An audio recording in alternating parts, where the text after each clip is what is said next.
Hi hello ఈరోజు ఎంతో tasty easy అయిన కొత్తిమీర రైస్ తయారీ విధానం చూద్దాం.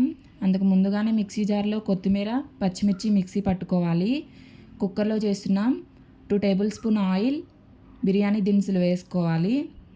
1 స్పూన్ అల్లం వెల్లుల్లి పేస్ట్, 2 ఆనియన్స్, 2 టమాటోలు,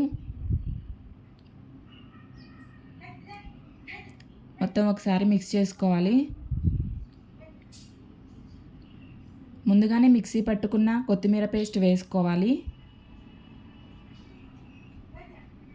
1 స్పూన్ సాల్ట్ కూడా వేసుకోవాలి.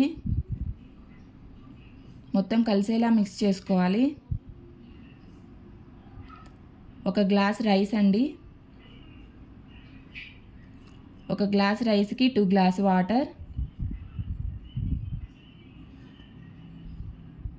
మొత్తం కలిసేలా మిక్స్ చేసుకొని మూత పెట్టేసుకుందాం. 2 విజిల్స్ వచ్చేంత వరకు ఉడికించుకోవాలి.